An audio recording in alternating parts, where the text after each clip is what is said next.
Yeah, JJ, what a match. PSG versus Barcelona. Were you expecting this result given PSG's, or the absence of PSG's front line? No, absolutely not. I was looking at this game thinking PSG would actually probably do well to come away with a point for the reasons you mentioned, the front line being so decimated. And then I think when the starting 11s came out, you looked at the likes of Gonzalo Ramos being lined up on the bench. And I think many people were thinking, maybe PSG are in for a bit of a hiding. Obviously, it's been a little bit of a wobbly period for PSG recently with the loss to Marseille in Ligue. But, I think they acquitted themselves extremely well, given the circumstances. They, didn't sort of drop their heads when they went 1-0 down, which, PSG iterations of the past might have done. And I think this again just speaks volumes about this team ethic and the chemistry change that PSG have undergone since Luis Enrique came in. It's really, really impressive. You look at some of the individual and collective performances and, the way that they sort of play for each other on the pitch. Obviously, shout out to Nuno Mendes for an absolutely stunning piece of work in teeing up the equaliser. But, I think you look at the faith that PSG are now putting in some of the youngsters coming through the academy, to start with Mayulu and Mbaye up front. I think that raised many eyebrows. I mentioned already the omission of Gonzalo Ramos. But when you look at Ramos's record off of the bench, I think Luis Enrique played it perfectly in terms of his tactical setup to the game. And really, the game plan worked almost to perfection. And I think Barca were taken aback at times by just how competitive PSG were, despite the fact they were missing so many of their talented attacking players. Yeah, Andy, even though, as JJ says, they were missing Dembele, missing Kvaratskhelia, missing Doué as well, you thought that, they would struggle. Having said that, Barcelona also were missing several of their key players along the way. Was it a convincing victory by PSG for you? Yeah, I think so. And it was more convincing because they struggled early on. I thought Barcelona were out the traps really quickly. They scored the goal and it felt like PSG needed to keep themselves in the game. And I thought they did that very well. But I think what it underlined is, as you say, Barcelona have got a few absentees. PSG have got a ton. And they're all big players who are missing as well. You talked about the front three. Marquinhos, of course, is another one. And I just look at that and I think, this is something that, because of the incredible load of last season and because of how far they went, they played every single game they could have played last season, because of course they played in the playoff round of the Champions League as well last season, which I don't suspect they will this season. I think they will finish top 8. But you look at that and everything suggests that they are likely to continue picking up injuries throughout this season. So the depth of the squad and the versatility of the squad is incredibly important. Now, JJ's absolutely right to underline the contributions of Mayulu and Mbaye. They're missing one of their best midfielders as well in João Neves, who wasn't even on the bench in the end because he pulled up during the warm-up. And for me, this game underlined that in different games, different parts of the team can carry you through. So JJ pointed out Nuno Mendes there. I think it was really interesting that even in a back four, you've got players in Hakimi and Mendes who, they're like playmakers, even though you look at the way that Mendes created the goal for Mayulu and how offensively involved Hakimi was, which he's not always. He used to be this tyro, of course, when he was at Dortmund. He would absolutely fly forward. And now I think he's the complete fullback. He's worked on the defensive side of the game, and his defensive side of the game is really good, which, funnily enough, was one of the reasons that Zinedine Zidane didn't want to keep him at Real Madrid, because he's like, this guy can't play in a back four, basically. And he's proved over time that he emphatically proved that he can. But I think you got a bit more of Hakimi off the leash. So they're leaning on a different part of the team to make themselves successful.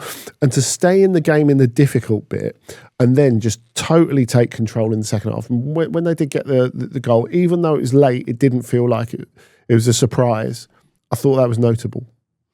There were some points, though, JJ, that you thought, hang on, it was clear what Barcelona were trying to do, which is, get the ball either to, on the one hand, Marcus Rashford on the left, or to, the talisman, if you like, Lamine Yamal on the right. And, it was clear that PSG were struggling with that a little bit, particularly early on. That's the other thing, actually, before JJ responds to this. The other thing about Nuno Mendes, when we're talking about both sides of what those fullbacks can do and how much work they get through and their importance to PSG, as the game went on, Mendes defended Lamine Yamal about as well as you can defend Lamine Yamal, I thought. Yeah, and even though it was clear what Barcelona were up to, PSG looks like it might be a problem for them, but somehow, maybe half-time or thereabouts, they managed to get on top of the threat to Barcelona. And when Andy was talking about Hakimi, what I thought about is he's continued where he left off. It's the same Hakimi that helped PSG win the Champions League, and that itself must be reassuring that your core players have not lost an inch of pace. Yeah, absolutely. And I do think that is maybe one of the pluses about having such a short pre-season, because I think some players have been able to carry their form into the new campaign, Hakimi included. To Andy's point, I do think that there is still a very high risk that PSG, do end up sort of losing one or maybe more of those kind of key players who so far haven't really been impacted injury-wise. But I think, to your question, Dotun, I think, the key moment really in the game, like Andy said, Barca, made a really, really strong start. And once PSG kind of weathered that storm and they still felt in the game, I think getting that equalizer, the belief that kind of spread through the team after, putting back to one apiece, that was really the key moment for me, because in the second half, I think PSG realized that actually they did have, the tools to perhaps come away with all 3 points.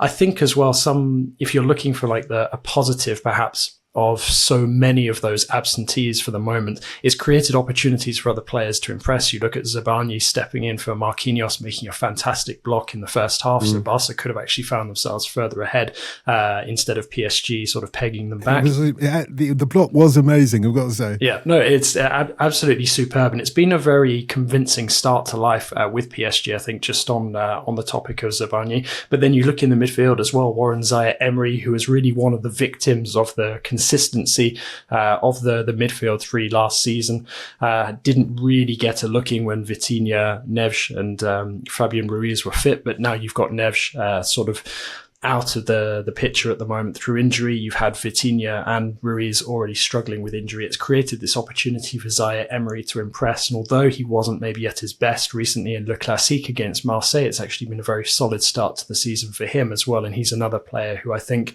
will probably fly under the radar a bit for his role in this victory, but I think he contributed as well. And it's, I think that's another way that sort of PSG were able to compete with Barca here, because you do look at sort of the situation at the moment. It is the ultimate test of the strength and depth that PSG have built up over the last couple of years.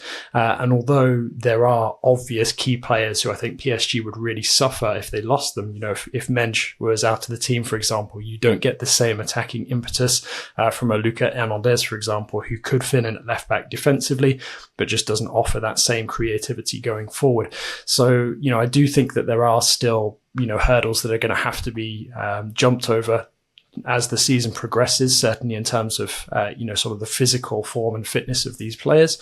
But overall, I think for the moment, PSG's squad is showing that it is up to the challenge in terms of the right replacements being able to step in and sort of pick up some of the slack from some of those players who were so impressive, last season, but part of a starting 11 that really picked itself until these injuries dictated they couldn't be involved. Yeah, let's talk about some of those replacements now, Andy. You and JJ have talked for years now about how PSG have somewhat overlooked the talent under their noses. They are Paris Saint-Germain, and yet the local talent in Paris, which we've seen come out, the glory boys of Parisian footballing talent. We've seen the headliners, like Kylian Mbappe, go on to do great things, but we haven't seen everybody else. And we've criticised, or you and JJ have often enough talked of PSG as omitting to embrace those kids in the banlieue of Paris that were waiting there to get into the squad. Even though some of the other players are more household names, now it seems PSG are looking at the local talent and bringing them up. Yeah, and it's something they have needed to do for a while, because if you look at the amount of talent produced on like an industrial scale from Paris and the Ile-de-France region, they needed to harness that at some point, and it's been quite frustrating to them. It seems to me that they've not been able to do that. Now, of course, to an extent, the young players were sort of blocked by superstars in the past. But I think that they've gone out there and not just developed their own players, but I think if you look at a couple of the signings of recent summers, and you look at Désiré Doué, who came at the start of last season, Bradley Barcola, who came at the start of the season before, going and spending big, or big-ish at least, they both cost 50 million, and there were eyebrows raised at the time, to buy the best products of other French academies as well, I think is quite interesting. But being able to produce talent and being able to provide a sort of platform to get them into the first team are two different things. And I think people would look at them, JJ, as the European champions and thought, how would they manage to do this? But this is actually the perfect time to do it. A, because of the coach, Luis Enrique. That is something clearly that he passionately believes in when you look at his background and his way to want to create a philosophy of playing, going back to all the way when he was at Roma before. That's before we even get to the Barcelona connection, that philosophy is very much the key point to him. And also, when we're in this era where so much football is played and PSG are at this stage in their development where they're coming off the back of this incredibly punishing season, what more could you want than the young athletes, really?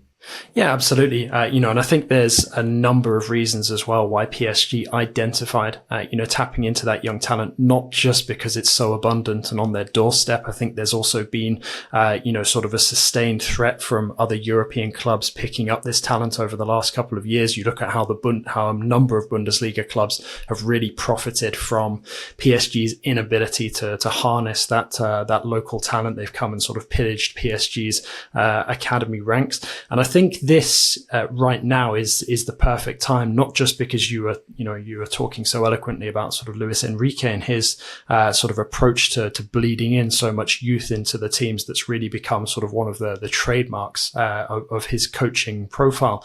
But also I think, needs must at this moment in time. PSG do have strength in depth, but they still have areas where they need to embrace some of the talent coming through from the academy. And I think one of the best illustrations of that on Wednesday night was looking at the final PSG substitute to come on in Gentoo. I actually went to PSG's Youth League game against Atalanta a couple of weeks ago, and the kid was fantastic. Scored a hat-trick. I think PSG went 1-0 down, ended up winning 4-2, and he grabbed 3 of those 4 goals. And it's very clear that, he was ready and sort of in need of those senior minutes. And after that kind of performance, putting together a strong run of form in the early part of the season, he started to get those senior minutes. And that gesture is an extremely strong gesture from PSG, because ultimately it is combating the damage that was done over the best part of the first 10 years of PSG under Qatari ownership, where none of the young talent that ultimately in the future would come back to haunt PSG, notably the likes of Kingsley Coman on the biggest stage in a Champions League final, scoring the only goal for Bayern to beat PSG. Those players never really believed that PSG would embrace them and really nurture them and enable them to be a regular part of the starting 11, because they just had the ability to go out there and buy in ready-made talent. And now PSG have actually turned towards the academy, tried to bleed in certain talents. That still wasn't convincing enough. And now they've reached this point where they're giving meaningful minutes to, these kids. And you've got the likes of Mayulu able to contribute in some of these biggest games, scoring in the Champions League final, scoring a key equalizer here against Barcelona, to to pick up all 3 points on the road. It is, it's been a real turning point the last couple of years for PSG in terms of moving towards the academy. They've got the fantastic facility out in Poissy now, which suggests that PSG are going to move more towards trying to create this almost kind of like a homegrown, I'm not going to say starting 11, but homegrown squad or home influenced, group of players for the future, because they've realized that actually, some of the best talent in the world that ultimately goes on, or in the past has gone on to strengthen, some of their European rivals, has actually been on their doorstep all along. And, we can say sort of better late than never, but, you look at the sort of balance that PSG have and the makeup of this squad at the moment. And it's, clear that sort of when PSG set about, creating this mentality shift and this push towards young talent, they really did mean it this time. I think when you look at the hierarchy of the Champions League going forward, it's quite interesting, because obviously PSG are the team to beat. But if you're Barcelona, where do you think you've got the edge? You think you've got the edge because you're a prolific producer of players over 40 years. And you've got a good generation at the moment. So, players obviously like Pedri, who, as we say, like with Doué and Barcola, come from outside the tent but are developed there. But also others who come through, Lamine Yamal being the obvious one. Pau Kubasi, I didn't think had his greatest game, but is still a huge prospect and already a Spain international at 17 years old. And you think that's the edge you've got on them. And then all of a sudden, this, what's been a financial ogre in European football over the last couple of years, they've got their philosophy and they've got their incredible production line. And you're like, hang on, that's meant to be our thing. And now you're doing that as well.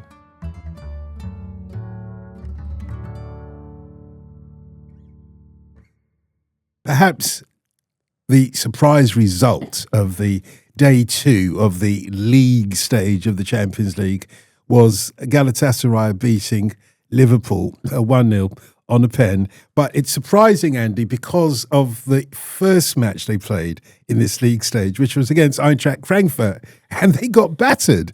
So I expected Galatasaray to be one of the whipping boys of this Champions League tournament, but they're not going to be, are they? Yeah, I suppose people will immediately identify a difference between Galatasaray at home and Galatasaray away, because they have this incredible atmosphere at Rams Park, and anyone who's been there or even seen it on television, I think will know what it's like. And I think it's easy to jump to the conclusion that Galatasaray at home, a different kettle of fish, etc., etc. Well, bear in mind, they had a lot of very vocal support at Eintracht Frankfurt as well, as they often do in Germany. That was like a home match to a certain extent. In many ways. So I think what was interesting, when you look at that, I think when you look at the way that Galatasaray have built their team, or attracted stars, depending on which way you look at it, because there is a difference between attracting stars and building the team.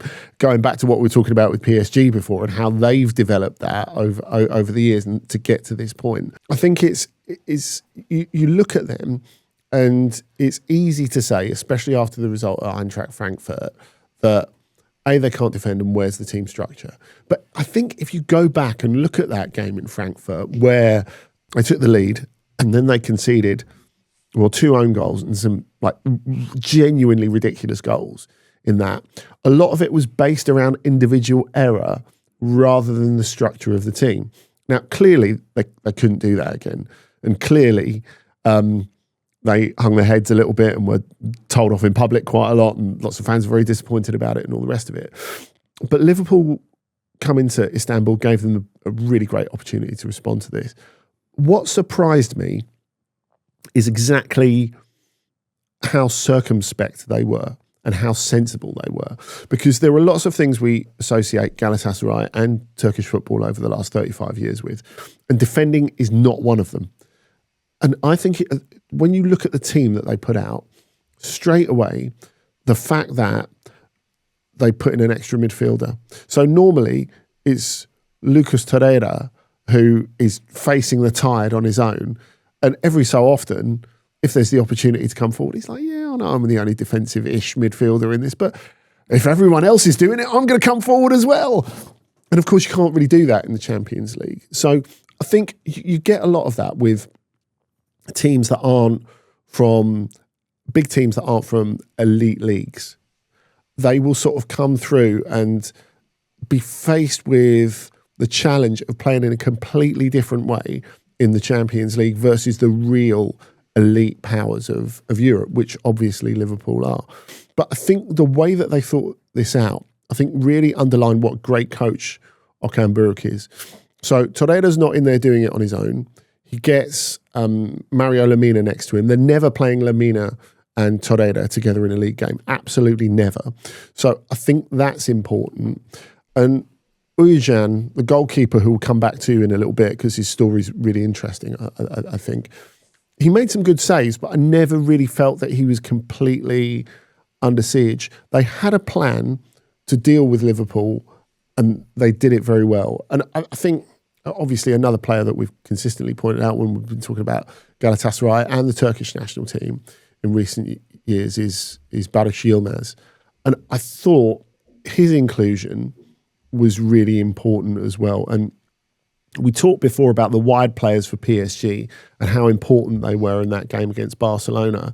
Someone like him who really gets at fullbacks, but Barış is physically strong as well and can offer them something when they've not got the ball, which I think is really, really important. And he managed to do that very, very well. Now, Barış has had this strange start to the season because he received a massive offer from Saudi, from Neom, the promoted club that have got Lacazette, Benrahma, Marcin Bulka, etc., etc. And it turned his head. And he didn't train, didn't play for a bit. It was unclear what was happening with him. And now he's got himself back into nick. And the fact that he's back at peak physical level really helped them. And because Galatasaray generally needed to be at peak physical level to execute this plan and to deal with Liverpool. Yeah, to a certain extent, even though Galatasaray, in the way that Andy's described it, had a plan and executed the plan perfectly, I don't know about the media in France, but the media over here don't give them quite the credit. They're concentrating more on how poor they see Liverpool were. I think the shock over here is that a team from Turkey dictated the game to Liverpool, the Premier League champions. How has it been defined or described or reviewed in France? I mean, obviously, there's huge surprise sort of given the result. And I think it follows on from another surprising result sort of against Liverpool in the Premier League, having lost over the weekend as well. So to see Liverpool suddenly lose 2 games consecutively, I think has reminded a lot of people, certainly in France, that, this Liverpool side is one that's still in transition. We talked about sort of the big changes that Galatasaray have made and, pointing at another couple, certainly one who's sort of come in from France, Wilfried Singo, was sort of part of that Galatasaray backline. And I think he's another part of what's been a very well thought out recruitment strategy to really make them more competitive, certainly on the continental stage. But this Liverpool side, has, undergone, a massive facelift really over the summer. You look at the money spent and some of the names that have come in. I mean, okay, there are sort of circumstances unique to this game. You sort of had the penalty overturned late on. You have, Ekitike going off during the game. You had Alisson as well being replaced during the match as well. So, maybe certain factors weren't necessarily, playing in Liverpool's favour, but it does seem like they've, sort of hit their first stumbling block of the season. They haven't always been at their best, but they've seemingly up until now been able to sort of grind out the results, keep winning and sort of on paper have made a very strong start to the season. But I think there was always that nagging question with Liverpool, when were all of those changes going to sort of catch up with them? And I think we're seeing now that actually it's going to take, a bit of time for Arne Slot to, really sort of bed in all of these, new talents that have been made available to him and get them performing to the level that many people expected of them before the season. There's been a lot of discussion about Florian Wirtz, for example, not necessarily hitting the ground running in the way that a lot of people were anticipating following his big move from Leverkusen. But I think this is just another reminder that, Liverpool are in, perhaps a bit of a vulnerable position at the moment. And, teams that do have players who are experienced at European level, which, Galatasaray have lots of, you look at the likes of Gundogan as well, very familiar, foe for Liverpool over the years with Manchester City in the Premier League, and that kind of lack of chemistry or that work in progress, might end up costing Liverpool a few more points, whether it's in the Champions League or whether it's in the Premier League. Yeah, I think from Liverpool's perspective, if you're talking about the balance of power in the Champions League, and of course they were, if not the best team in the league stage of the Champions League last season, they're one of the two with Barcelona. I think you'd rather have it this way. Look, they're going to make top 8. I don't have any doubt about that. If they're workshopping how they're going to play, you'd rather them be doing it now than the knockout stage. There's no doubt about that. They need to be ready to peak at the knockout stage with the ambitions they've got. And the fact that they played brilliantly, it wasn't just the results that were brilliant, that they played brilliantly in last season's league stage. They looked absolutely unstoppable. And then they draw PSG and they're done in the last 16. And you think, what, is it over already? They don't, obviously a lot of that's draw dependent, but they don't want to be in that position again. I think that's the important thing. And what JJ was saying about, say, Florian Wirtz, I think that's absolutely right. If you drop him in last season's Liverpool team, that's different to the situation he's in now, where they're changing a lot, it feels, quite quickly in a team that was already successful and established. Now, obviously, because of the sort of player that Wirtz is, you're going to have to evolve the way the team plays a bit. So that is going to take time. But I think if you compare that with Galatasaray, who they've got an established structure. Now, you might argue that it's too frontward facing and it's a bit flawed in some ways. But a lot of those players are established players who are successful, are used to winning in that way. And as JJ says, the players they've brought in, I mean, we talked about Ujan, and we'll talk about him again because I really want to talk about him. Well, let's talk about him then. And Singo is a great signing because he can play right back, he can play third centre back as well. And these are all guys to fill a specific need. It's not saying our team is going to evolve. It's going to say, let's make whatever's there better, which is very different to the approach that Liverpool have taken, I think, which is a bit of a risk. And, I think maybe it will be a worthwhile risk. But nevertheless, it's a lot to change and it's a lot to get used to.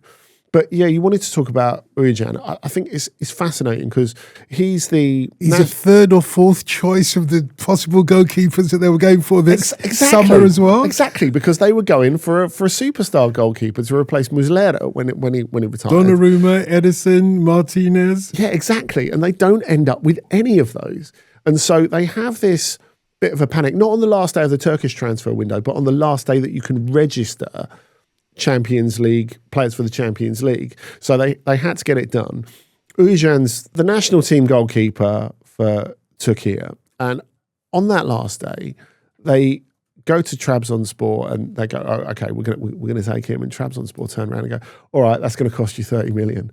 Like, what? But it's the last day, so you're over a barrel. What can you do? Now, even though the fee on paper looks like it's more expensive than they would have paid for any of those other guys that we talked about. But, of course, they kind of win on wages because Ujan is getting paid under 2 million euros this season, which is a fraction of what you would be paying Edison or Donnarumma or Martinez. And you've got the situation where Turkey's best goalkeeper is playing for Turkey's best team. And he has settled so quickly. He had a brilliant game last Friday against Alanyaspor, a game that they won 1-0 with an Icardi goal, but really Ujan had to have a brilliant game. He had to have a lot better game actually away at Alanyaspor than he did in this game, whereas he just had to concentrate, be solid, make a save when the need arose. But I think, funnily enough, despite not ending up with a keeper that they intended to, I think they've ended up with the right one. Because to have some sort of Turkish core to the team, especially in this age where Turkish clubs are going out and spending so much on superstar players, I think to retain that sort of Turkish core is pretty important. So JJ, going forward, do they rotate the squad, particularly at the front? Do they stick or twist with the Nigerian wonder kid Osimhen, who at the end of the day got them the victory, or do they rotate him with Icardi? Osimhen's listening to this and going, of course he is. I'm still young. This going to his life. No, it is. I mean, it is a real. a real poser, because I mean, you look as well at the player who didn't come off the bench that Galatasaray invested big on in the summer as well, Leroy Sané. You'd assume as well that he's going to come in and sort of play a fairly influential role in the starting 11 at some point. I mean, I have seen sort of the best and the worst of Icardi, I guess, from his time at PSG, and on his day he can be phenomenal. And sort of the thought of pairing him with sort of his finishing ability but also his creativity alongside the pure predatory instincts of an Osimhen. I think the prospect of that, really being truly and properly refined and well oiled, that could be frightening for teams in the Champions League. So I do think that there is an argument that, Galatasaray and Okan need to work out, sort of the best way to accommodate both of them. But, there is now, a lot of choice for Okan, and, the ability for him to be pragmatic in his decisions, to tailor his 11s to these games. Whereas in the past, it feels like Galatasaray, to Andy's point very early on in the segment, I would argue that Galatasaray have always been able to attract star players, but they haven't necessarily been able to attract star players who sort of fit into, an actual kind of system or a vision for how the team is going to be able to compete, certainly at continental level. And it now feels like, they finally have the tools to be able to do that. And that doesn't necessarily mean that we're going to see a Galatasaray 11 that's jam-packed with all of their star names in every game. It actually suggests to me that we're probably more likely to see, a sprinkling of stardust sort of here and there, but some of those big names maybe making an appearance from the bench in the way that Icardi did, in this game. We didn't, like I mentioned, we didn't see Sané at all. So to me, I think the key to this will be sort of finding the most complementary profile to Osimhen, because I think overall he is sort of the most reliable source of goals in the team. But I do think that, if Icardi is focused and sort of ready to play properly, he can be a huge asset as well. And I'm just fascinated now to see who ultimately, sort of out of the likes of Icardi, Osimhen and Sané, ultimately turns out to be the most influential going forward on this team. I love JJ's argument there of like, let's just stick in Osimhen and Icardi. Like, it's not my money. Go on, just get them both in there. It's great. And Sané, get them all in there. There is that temptation to do that, isn't there? I mean, I think Okan Buruk has been kind of lucky in the beginning of this season, not from a having everyone available perspective, but from a sort of political perspective. Because if you think there's that maybe some sort of pressure to include both Osimhen and Icardi, who do have that in Turkey particularly, do have that next level superstar status. I think because Icardi has been coming back from that ACL and it's taken him a while to get properly fit, they felt good just going with Osimhen at the start. And then Osimhen came back from the last international break with thigh injury, so Icardi could lead the way. But at some point, they're both going to be totally fit, and you've got to figure out the way to do it. Now, I guess the way you sell it to yourself, in the modern game particularly, is the fact that there's loads of games, and we need everyone to be fresh, and there's more than enough to go around. And, of course, if you're in that position in the Turkish Super League where you have to win every game, that is huge. I think the Icardi thing is really interesting, though, because he's in the last year of his contract. He's come off an ACL. He's in his 30s now. So really, this is a contract year for him. He has to... we know Osimhen's there for the long haul. So even though Icardi's had this like royal status, really, at Galatasaray since he's been there, because he's the first player in his prime to turn up and say, yeah, I'm going to commit like the back end of my prime to this club and to the Turkish Super League. Even despite that, he's almost got to sell himself all over again. He's got to sell himself as, yeah, you might have Victor Osimhen, but you still need me. Which I think is a massive challenge for him.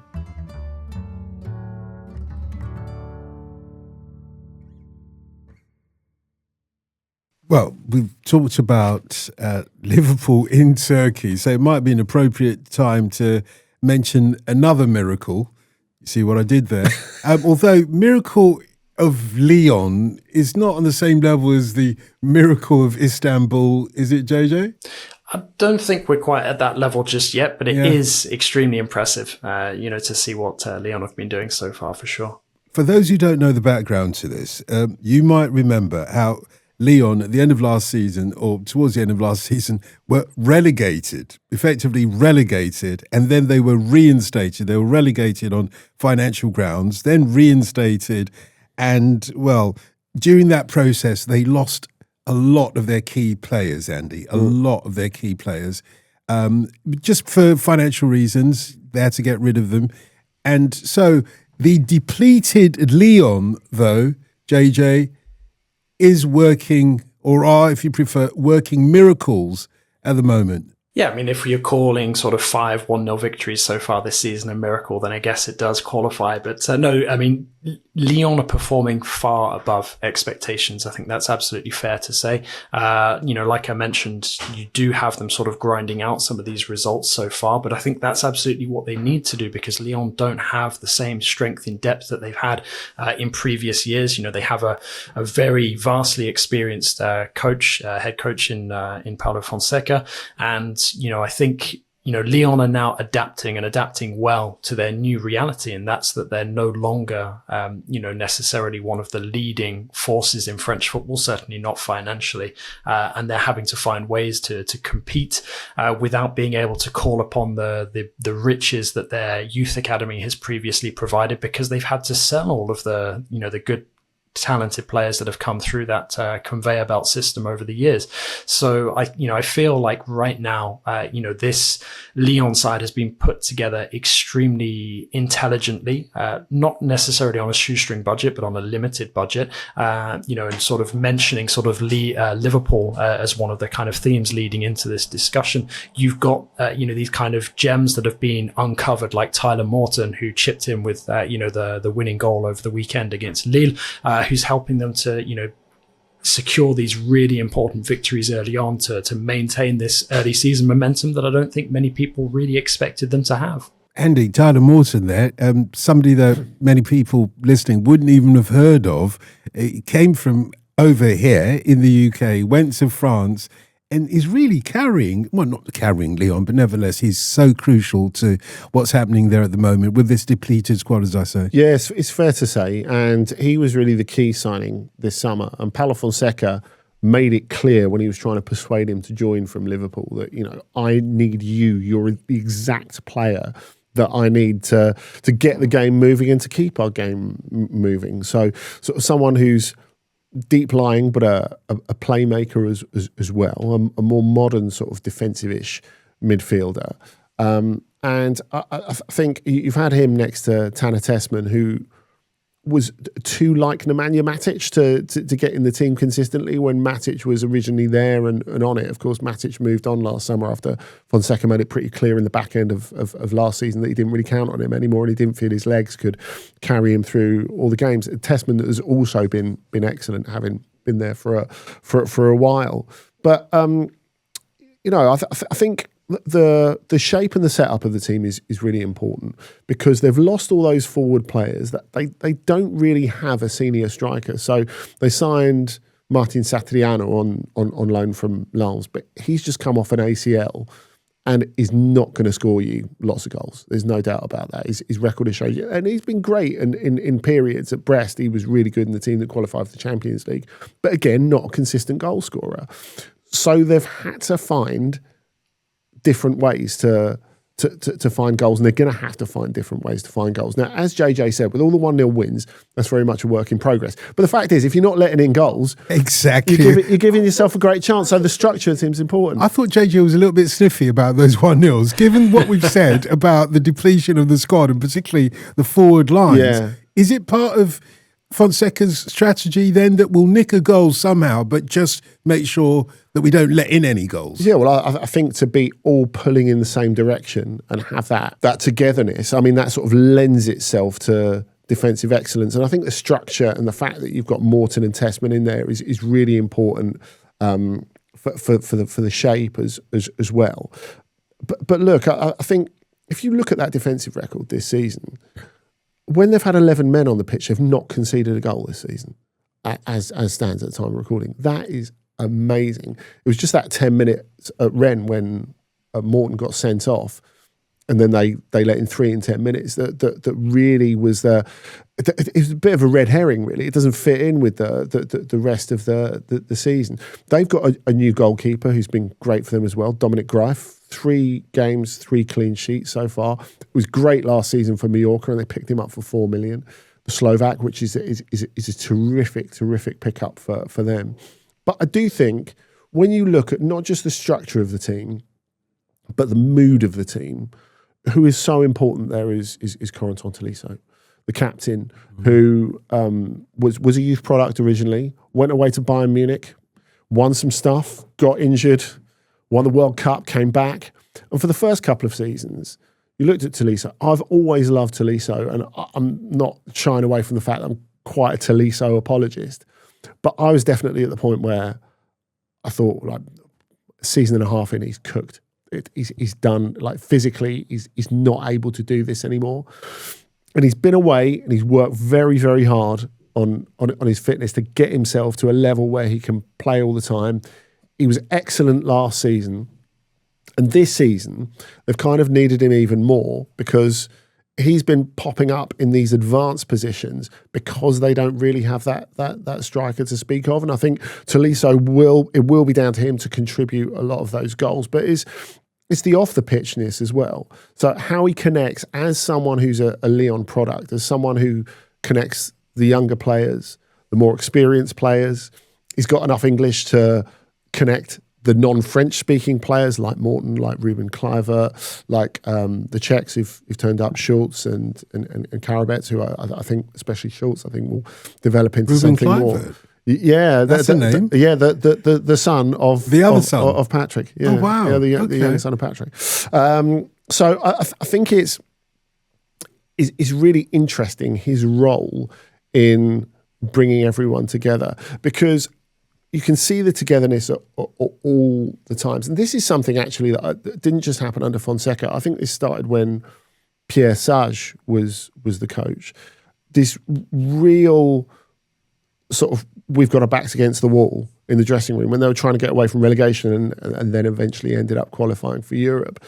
I think a little bit of that still reigns. Now, interestingly, some of the players who they've lost who you might consider not a big deal, so someone like Mamadou Diawara, who went on loan to Standard Liège, and particularly Sal Kumbedi, who went to Wolfsburg. Now, people will look at that and go, well, he's the reserve right back. You know, he's behind Ainsley Maitland-Niles. Who cares?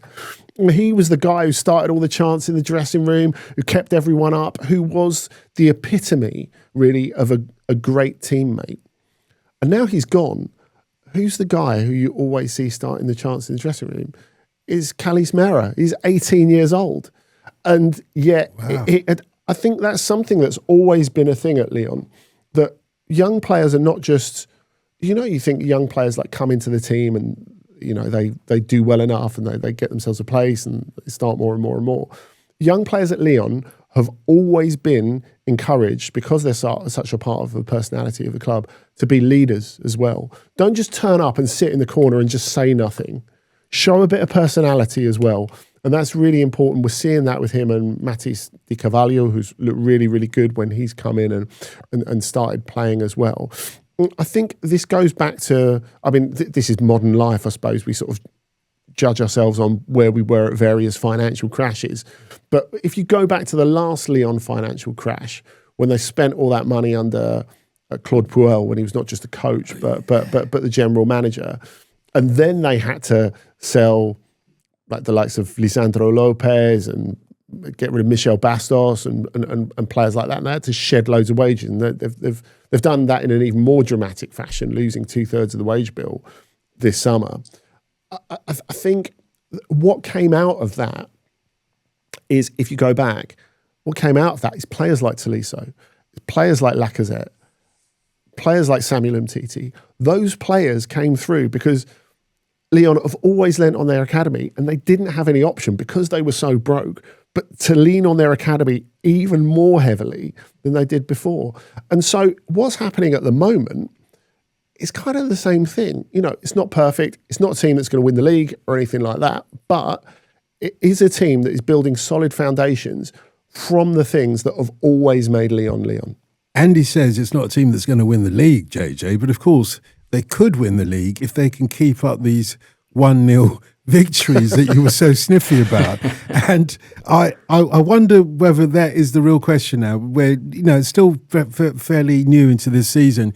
Can Lyon keep the momentum up? Now, just for the record, I'm not sort of looking down on the 1-0 victories. I think, it's a crucial part of building French up football? momentum.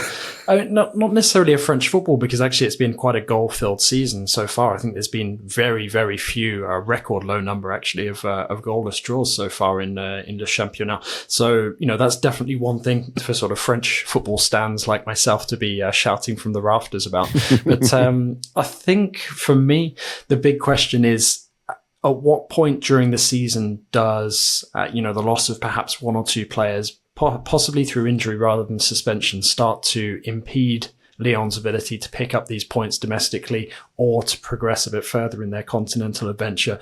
I think there's definitely an argument that they do need to make hay while the sun shines and continue to pick up points while they can, whether that's domestically, whether that's on the continental stage. I do believe that the lack of an out-and-out number 9, unless they can address that with a joker signing before the winter window, or perhaps they tackle that in the winter window itself, I do think that lack of sort of an established goal scoring presence will hinder them a little bit as we sort of enter into the winter period. And what they do perhaps in January will ultimately, for me, sort of define how their season looks. But I think right now at this moment in time, with the form that they've been able to put together, the defensive meanness that Andy was talking about as well, I do think that, they have the ability to pick up and to continue to put points on the board, and the further that they can go in Europe and the more competitive that they can be, in Ligue 1, the better ultimately their season is going to look sort of as we head into the final third. I just wonder what impact maybe losing sort of one or two players perhaps to injury, not necessarily to suspension, might have on them, and how that might trip up some of this excellent momentum that they've built up so far. Because as Andy mentioned, you've got sort of unlikely sources chipping in with goals at the moment. You've got Tessman, you've got Morton, you've got Tolisso on the score sheet so far. There is going to be a much heavier reliance on the likes of Malik Fofana as the season goes on, as sort of the star turn in attack. So I do think that there are potential weaknesses that are yet to be uncovered. But given, I guess, how sort of fragile Lyon were expected to be at the beginning of the campaign, they've showed a massive amount of resilience so far that's really taken some teams by surprise. And I think with the exception of sort of being picked apart late on by Rennes, after sort of losing the numerical balance, that is probably the only time really where we've seen what could potentially be an obstacle for this Lyon side as the months continue in the season.